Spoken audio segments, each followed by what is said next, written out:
Hello everyone, I am Dr. Atul Kumar Srivastav, MBBS MD, assistant professor in department of microbiology. आज एक different topic को choose किया है और उस टॉपिक का नाम बायोटेररिज्म एजेंट है।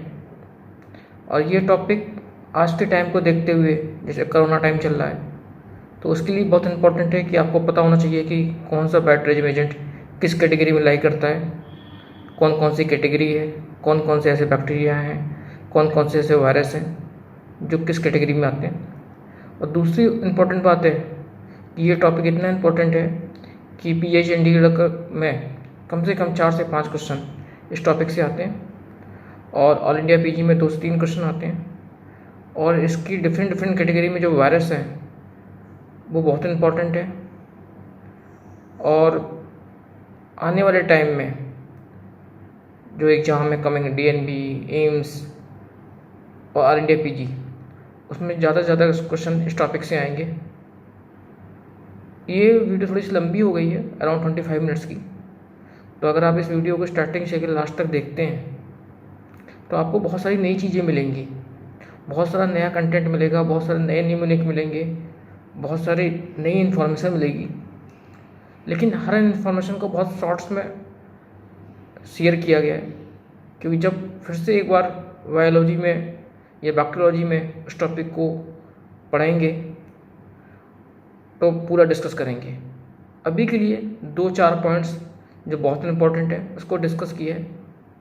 और अगर आपको इस वीडियो को पसंद आता है तो आप इसको लाइक कीजिए, चैनल को सब्सक्राइब कीजिए, इंस्टाग्राम पर फॉलो कीजिए। Thank you very much, see you again. तो टॉपिक को स्टार्ट करते हैं।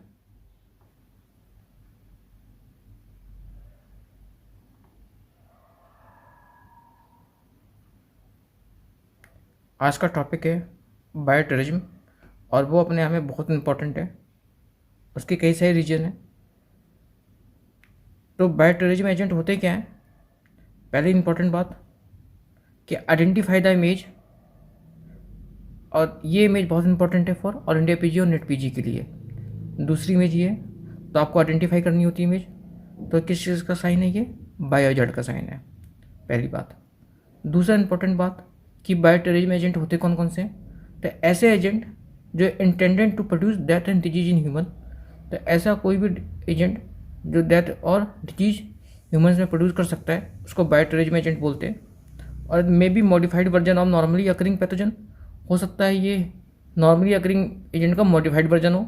जैसे आजकल कोरोना टाइम में कई थ्योरी चल रही हैं कि कोरोना वायरस वुहान से निकला है, कोई कह रहा है कि आर्टिफिशियली प्रोड्यूस किया गया है, कोई कह रहा है कि बायोटेररिज्म एजेंट है, कोई कह रहा है कि बैट से कंटेमिनेशन से हुआ है, वहाँ का जो मीट मार्केट है।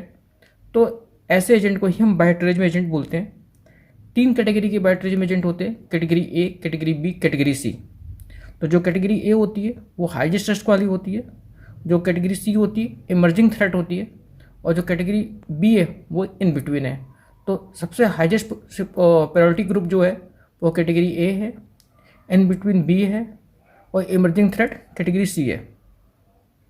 कैटेगरी ए में कौन कौन से होते हैं? जो हाई मोर्टेलिटी रेट जिनकी होती है और जिनका मेजर पब्लिक हेल्थ इम्पैक्ट पड़ता है, सोशियो इकोनॉमिक इम्पैक्ट पड़ता है, और ऐसी डिजीजेज जो % टू % ट्रांसमिटेड हो सकती हैं, जिनका हायर चांस होता है मोर्टेलिटी रेट का, उनको कैटेगरी ए में रखा गया है। ठीक है। और इनके लिए स्पेशल एक्शन चाहिए होता है इनकी प्रिपरेशनेस के लिए, इस कंडीशन को संभालने के लिए। तो कौन कौन से ऐसे होते हैं जो कैटेगरी ए में रखे हैं? और ये क्वेश्चन ऑल इंडिया पीजी के लिए बहुत इंपॉर्टेंट है। कौन कौन से एजेंट हैं? पहली इंपॉर्टेंट बात। दूसरा इंपॉर्टेंट बात, जो इसके अंदर वायरस हैं वो पीजीआई चंडीगढ़ का हॉट टॉपिक है। हर साल 2 से 4 क्वेश्चन उन पर आते हैं। ऑल इंडिया पीजी में 2 से 3 क्वेश्चन आते हैं, लेकिन इस बार कोरोना टाइम चल रहा है तो हो सकता है कि ज़्यादा क्वेश्चन आपको आने वाले डीएनबी एग्ज़ाम में और एम्स में ऑल इंडिया पीजी में मिले। तो उसका न्यूमेरिक क्या है? एक बड़ा सुंदर सा न्यूमेरिक है कि मंकी और बैट तो कोई इसमें भूल ही नहीं सकता। मंकी दोनों प्ले कर रहे थे, खेल रहे थे, कहाँ पर? लासा। जैसे एक जगह का नाम नासा है, वैसे एक जगह का नाम लासा है नाइजीरिया में। सबकी इंपॉर्टेंस है। जो वर्ड्स मैं यूज कर रहा हूँ निमोनिक में, हर चीज़ के इम्पॉर्टेंट है। मंकी लिया है तो मंकी भी इम्पॉर्टेंट है। तो आपको इतना याद रखना है कि एक मंकी है, एक बैट है, दोनों प्ले कर रहे हैं कहाँ पर, लासा में। मंकी मतलब मैनकी, MA for Marburg virus, very important. MA for Machupo virus, second important virus. K for KFD virus, E for Ebola virus, Y for yellow fever virus. ये जो 5 वायरस हैं ये पांचों ही वायरल हेमोरेजिक फीवर कॉज करते हैं। S for smallpox virus. तो simply clear हो गया। मंकी की स्पेलिंग क्यों रखी थी, क्योंकि जो मार्चुको वायरस है ये सबसे पहले जो ग्रीन मंकी हैं जो अफ्रीका में लाए गए थे उगांडा से, वहाँ से ये डिजीज स्प्रेड हुई थी, इसलिए इसका नाम मार्चुको वायरस रखा था। और जो निमोनिक बनाया है वो मंकी बनाया था। और मैंकी इसलिए किया कि आपको स्पेलिंग याद रहे, MA for Marburg, MA for Machupo, K for KFD, E for Ebola, Y for yellow fever और S for smallpox. Bat means B for botulism, A for anthrax, T for tularemia. तो ये disease cause करते हैं play, खेल रहे मतलब plague. और Lassa fever, Lassa virus cause करता है लासा फीवर। तो ये जो वायरस हैं आपको इंपॉर्टेंट याद हो गए, फिर से रिवाइज कर लेते हैं। मैन की या मन की, मैन मतलब मार्बर्ग, MA मतलब मार्चुको, K मतलब N से कुछ नहीं है, K मतलब KFD, E से इबोला, Y से yellow fever, S for smallpox, B for botulism, A for anthrax, T for tularemia. खेल रहे हैं प्लेग कहाँ पर, लासा में, तो लासा वायरस। ठीक है। Then second very important point for viral haemorrhagic fever, note भी है, important topic for PGI Chandigarh, at least 1 to 2 question for all India PG। और मोस्ट प्रोबेबली इस बार 4 से 5 क्वेश्चन आएंगे। बहुत हॉट टॉपिक है PGI का, DNB का, एम्स का। Important question for NET PG, arenaviridae. तो एरिना विरिडी में दो जो फैमिली है उसमें 2 वायरस आते हैं, एक लासा वायरस, दूसरा मार्चुको। फिलोविरिडी में 2 वायरस आते हैं, एक इबोला और मार्बर्ग। आपको कैसे याद रखना है, कैसे क्वेश्चन को क्रैक करना है। तो सबसे इंपॉर्टेंट बात है कि वायरल हेमोरेजिक फैमिली जो है, जो वायरल हेमोरेजिक ग्रुप है, उसको 2 टाइप्स की फैमिली में डिवाइड किया गया है, एरिना विरिडी या एरिना वायरस, या फिलोविरिडी या फिलो वायरस। इन कैटेगरी में जितने वायरस होते हैं सारे ही सिंगल स्टैंडर्ड RNA होते हैं। तो RNA वैसे भी सिंगल स्टैंडर्ड होता है, जब डबल स्टैंडर्ड होगा तो आपको अलग से याद कराएंगे। तो पहला क्वेश्चन क्रैक हो गया कि viral haemorrhagic fever they are all single stranded RNA, 2 family, Arenaviridae and Filoviridae. अब कैसे आपको याद रखना है, DNB लास्ट ईयर में क्वेश्चन आया था कि एरिना विरिडी लासा वायरस किस में है, किस फैमिली को बिलोंग करता है, मार्बर्ग किस में करता है, मार्चुको किस में करता है। और ये बहुत टफ क्वेश्चन होते हैं, कैसे आपको क्रैक करने। एक बहुत प्यारा सा निमोनिक है, माँ चुप रहो, एरिना आई है कहाँ से, लासा से। एरिना क्या है, एक लड़की का नाम है। अगर आप अपने घर पर किसी लड़की को ले आओगे अपनी माँ से बिना बताए, तो फिर क्या बोलोगे जब माँ गुस्सा करेगी, माँ चुप रहो। माँ चुप रहो मतलब मार्चुको वायरस, एरिना मतलब एरिना विरिडी, लासा मतलब लासा वायरस। Clear concept. एक लाइन आपको याद रखनी है, माँ चुप रहो, एरिना आई है कहाँ से, लासा से। देन दूसरा फैमिली है आपकी फिलो वायरस या फिलोविरिडी। कौन कौन से वायरस है, सिंपल सी बात है। कैसे आपको याद रखना है कि मार पड़ी है, बोलो मार पड़ी कि नहीं पड़ी है। और अगर आप किसी को मार के आओगे तो फिर क्या होगा, आपके अगेंस्ट में केस होगा, फाइल चार्ज होगा। तो वही है मार्बर्ग वायरस। बोलो मतलब Ebola virus, file case, file chargesheet मतलब फिल्लो वायरस। देन क्लियर कॉन्सेप्ट है कि अगर आप किसी को मार के आओगे, बोलो कि मारा कि नहीं मारा। मारा मतलब मार्बर्ग, बोलो मतलब इबोला, फाइल मतलब फिलोविरिडी। सिंपल सा निमोनिक है, आप 1-2 बार बोलोगे आपको बिल्कुल ध्यान आ जाएगा कि मार चुप लो, एरिना आई है लासा से। दूसरा मार पड़ी है, बोलो मार पड़ी कि नहीं पड़ी है, मार के आए कि नहीं आए हो। और किसी को जब मार के आओगे तो क्या, चार्जशीट होगी, file. Then very important point, जब बायोलॉजी डिस्कस करेंगे फिर से बताएंगे, लेकिन अभी दो दो चार पॉइंट जो बहुत इंपॉर्टेंट है वो डिस्कस कर लेते हैं। मार्बर्ग वायरस, ये फिलोवायरस फैमिली का है, याद है। मार्बर्ग एक सिटी का नाम है जर्मन में, उसके नाम पर ही पड़ा Marburg virus. Single standard RNA, concept clear. जितने भी वायरल हेमोरेजिक फीवर हैं जो फिलोविरिडी में हैं, जो एरिनाविरिडी में हैं, वो सिंगल स्टैंडर्ड आरएनए है। क्लियर होगी बात। दूसरी इंपॉर्टेंट बात, कैसे स्प्रेड होता है, पाया बॉडी फ्लूइड और प्राइमरी कॉन्टैक्ट से, और इसका जो होस्ट क्या है इजिप्टियन फ्रूट बैट है, तो आप बैट को तो भूल ही नहीं सकते हो कौन सा इसका होस्ट है। देन इंपॉर्टेंट बात, सिम्टम्स, जितने भी हेमोरेजिक फीवर हैं, जब हम बता रहे हैं हेमोरेजिक फीवर तो पहला फीचर ये होगा कि हेमोरेजिक फीवर है, दूसरा फीचर होगा फ्लू लाइक सिम्टम्स होंगे, उसके बाद कौन से सिम्टम्स होंगे, रैश होंगे, जो भी फ्लू में होते हैं। ट्रीटमेंट सपोर्टिव होगा। जो सबसे इंपॉर्टेंट सिम्टम है पैंक्राइटिस, कैसे आप याद रखोगे, उसका सिंपल सा फंडा है कि जर्मनी में ठंड बहुत होती है, लोग वहाँ की बियर बहुत पीते हैं। जब बियर पियेंगे लिवर ख़राब होगा, पैंक्रियाज ख़राब होगा, तो क्या होगा, पैंक्रियाटाइटिस। तो आप याद रखो, Germany, Marburg, beer, pancreatitis. Clear. Then next virus Machupo virus, ये एरेना वायरस फैमिली का है, इसको ब्लैक टाइफस भी बोलते हैं। अदर नेम इसका बॉल्वियन हेमोरेजिक फीवर। और निमोनिक में मंकी या मंकी नाम इसे रखा गया था क्योंकि ये जो मार्चिपो वायरस है, सबसे पहले जो अराइज हुआ था इसका इन्फेक्शन वो अफ्रीकन ग्रीन मंकी से हुआ था, जो लेबोरेटरी एनिमल में एक्सपोज हो गया था वर्कर में। और ये मंकी कहाँ से मंगाए थे, एक्सपोर्ट किए गए थे उगांडा से। इसलिए निमोनिक में हर लाइन बहुत इंपॉर्टेंट है। मार्चिपो मीन्स मंकी, कौन सा monkey, African green monkey. Then important line, the monkey had been imported from Uganda. तो ये भी कभी पूछ सकते हैं कि ये अफ्रीकन की जो मंकी हैं कहाँ से एक्सपोर्ट किए गए थे, उगांडा से। वायलेंस एंड ट्रांसमिशन, वेक्टर आपको इसको याद रखना है, लार्ज वेस्पर माउस। स्प्रेड कैसे होता है, बाय बॉडली फ्लूइड कॉन्टैक्ट। ये माउस का डायग्राम है। Then symptoms and treatment, haemorrhagic fever. और सबसे इंपॉर्टेंट जो सिम्टम्स है इसका, पेटेकी है ना, मैसिव ओलर ब्लीडिंग। कैसे आपको याद रखना है, मार्चोप्रो एरिना आई है लासा से, तो मार्चोप्रो एरिना आई है। सिंपल सी बात है, जब किसी आप गर्लफ्रेंड को अपने घर ले आओगे तो माँ तो चुप रहेगी लेकिन फिर आपको मारेगी भी, और जब मारती है तो वो क्या मारती है, घूसा मारती है आपके मुंह पर, मुक्का मारती है, और जिससे कि आपको आंखें के पास पटेकी और मैसिव ओलर ब्लीडिंग होती है। तो ये सिम्टम सबसे इंपॉर्टेंट है। वायरल हेमोरेजिक फीवर में flu like symptom, haemorrhagic fever सब में कॉमन है। जो अदर स्पेसिफिक सिम्टम है जैसे मार्बर्ग, जर्मनी, बियर, पैंक्रियाटाइटिस।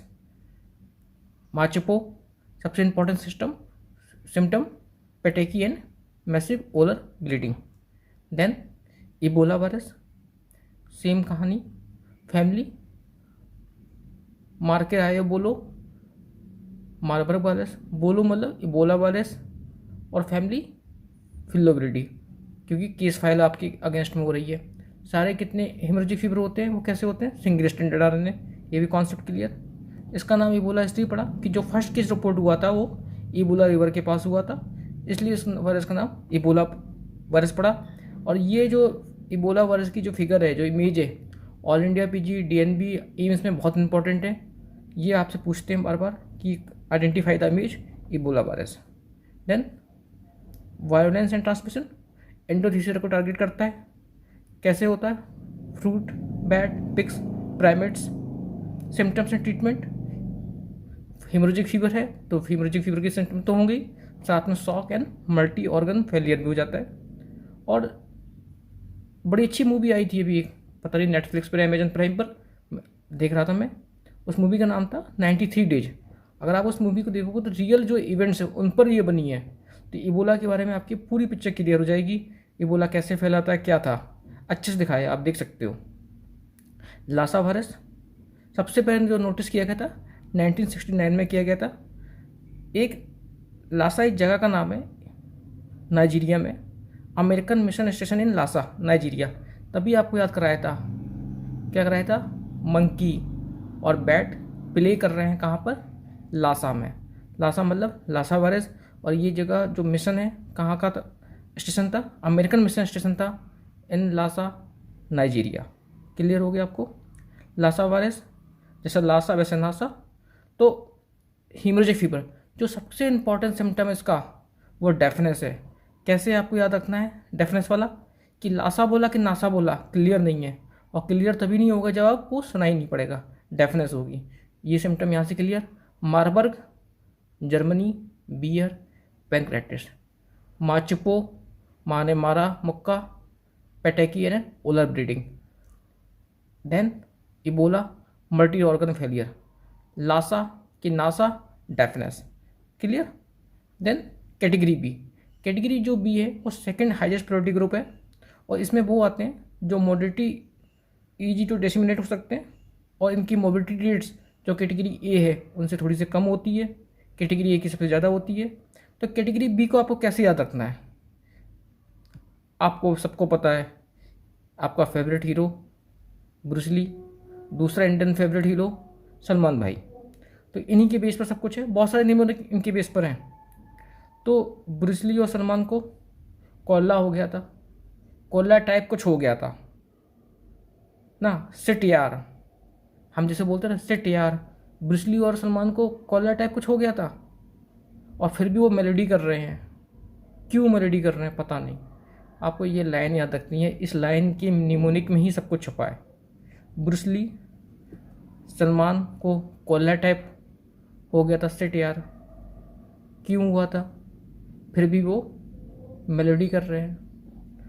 तो आपको क्लियर है, ब्रूस ली ब्रुसेला, ठीक है। इससे क्या होता है, ब्रुसेलोसिस कॉज करता है।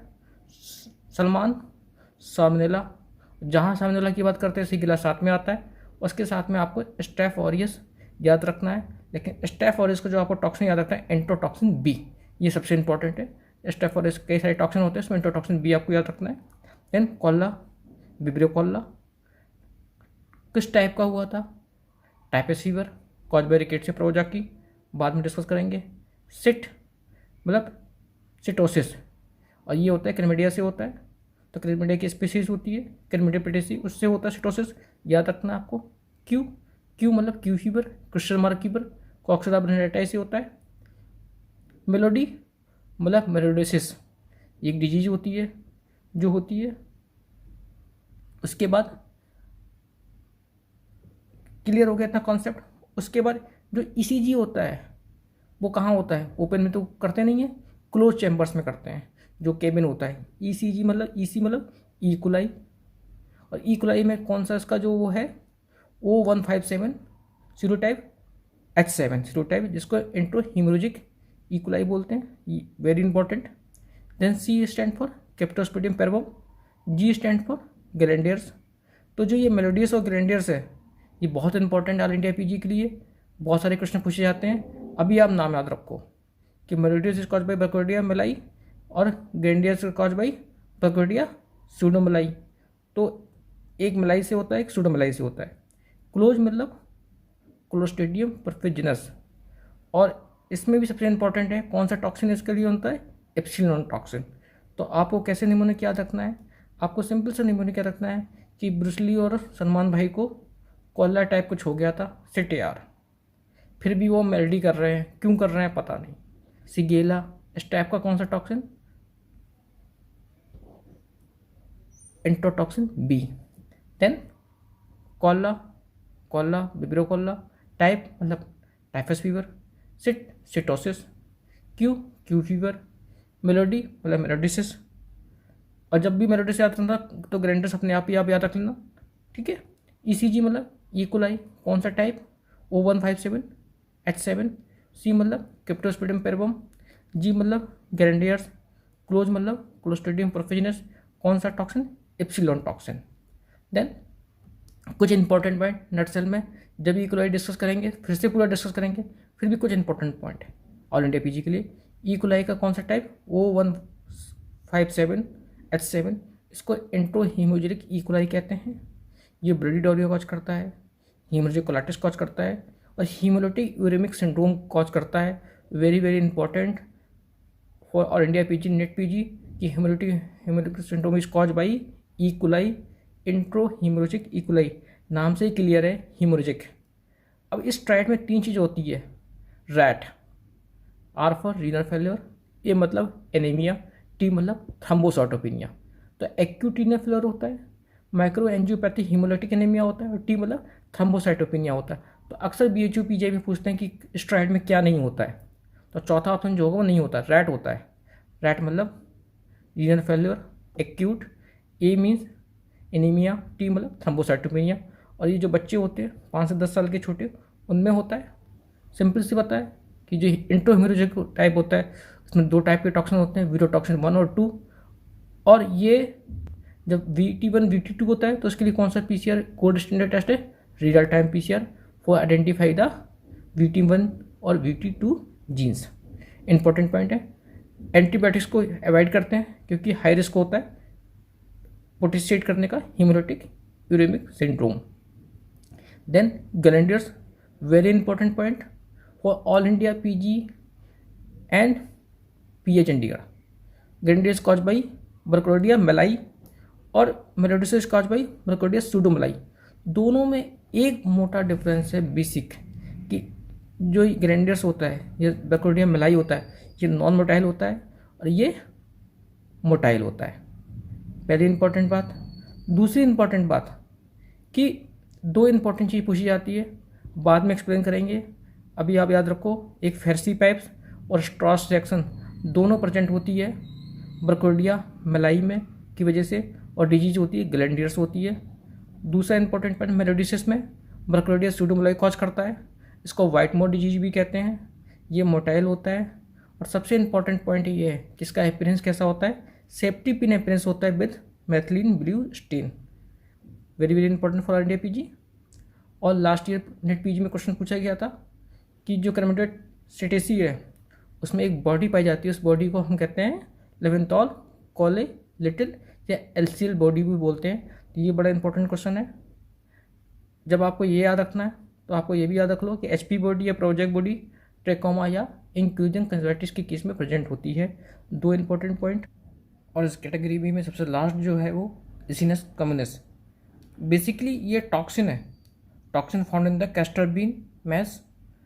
कैस्टर ऑयल जो प्लांट होता है उससे बेसिकली ऑयल हम निकालते हैं, लेकिन जो उसका बाई प्रोडक्ट होता है कैस्टर बीन, उससे एक तरह का टॉक्सिन बनता है, उसको ही हम रिसिनस कम्युनिस बोलते हैं। और ये टॉक्सिन बायो हैजार्ड की तरह काम कर सकता है। और सबसे इंपॉर्टेंट बात है ये कि प्रोटीन ट्रांसलेशन को रोक देता है। देन पल्मोनरी एडिमा करेगा, हार्ट फेलियर करेगा। और अगर हमने इसको एज ए फूड पॉइजनिंग ले लिया इस मैस को, तो हाइपोवोलेमिक शॉक हो सकता है। और थेरेपी जो है केवल सपोर्टिव थेरेपी है। तो कैटेगरी में बी में जो सबसे लास्ट हमको याद रखना है रिसिनस कम्युनिस, ये निमोनिक में इंक्लूड नहीं किया था, अलग से आपको याद रखना है क्योंकि ये कोई ऑर्गेनिज्म नहीं है, कोई बैक्टीरिया नहीं है, कोई वायरस नहीं है, एक टॉक्सिन है जो कैस्टर बीन से के मैस से निकलता है, जो बाई प्रोडक्ट है। बेसिकली कैस्टर से ऑयल एक्सट्रैक्ट करते हैं हम। उसके बाद कैटेगरी C, तो थर्ड हाईएस्ट प्रायोरिटी एजेंट है वो कैटेगरी C में आते हैं। तो सबसे ज़्यादा मेन जो प्रायोरिटी एजेंट है category A, in between category B, और जो इमर्जिंग थ्रेट है वो कैटेगरी C में आते हैं। तो कैटेगरी C में आपको एक निमोनिक याद रखना है। एक संता होता ना, संता हंता एक जैसे ही लग रहा है, तो हंता मतलब हंटा वायरस इसी में है। तो कौन कौन से आपको याद रखना, संता, ऐसे सार्स वायरस जो आजकल चल रहा है, सीवियर एक्यूट रेस्पिरेटरी सिंड्रोम, ठीक है, इसमें कोरोना भी आता है। देन एन फॉर निफा वायरस, और NTA मतलब हंटा संता, तो एक ही जैसा लग रहा है, तो आपको 3 वायरस रखने हैं। संता वायरस निमोनिक है, हंटा हो गया, और दूसरा आपका क्या हो गया, Nipah virus, then SARS virus.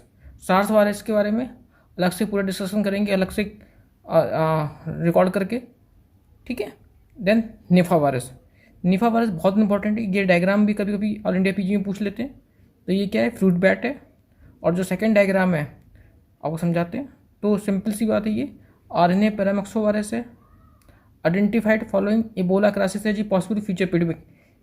जब इबोला अफ्रीका में चल रहा था उसी समय इस वायरस की डिस्कवरी हुई थी, निफा वायरस की, और इसकी मोर्टेलिटी रेट इतनी ज़्यादा होती है कि इसको बायोसेफ्टी लेवल 4 एजेंट में क्लासीफाई किया गया है। Very very important point for net PG exam.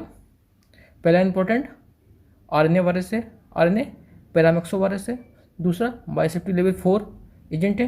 कैसे ट्रांसमिट होता है, कौन सा होस्ट है, fruit bat. Transmitted to human हो सकता है, ह्यूमन एंड पिक्स हो सकता है, और associated with consumption of raw date palm sap. ये देखो आप डायग्राम, क्या मतलब है कि ये जो डेट पाम है उसके सैप है, उससे हो सकता है कि निफा वायरस हो। क्या करते थे हम उधर कि हमने इसको बोतल लगा दिया फॉर कलेक्शन ऑफ जूस, तो इसलिए इसको हम कह सकते हैं कि इससे भी ये वायरस फैल सकता है। तो दो सोर्स हो गए, एक हो गया fruit bat transmitted to human and pigs, और दूसरा कंजम्पशन और raw date palm with sap. Then symptoms and treatment क्या है।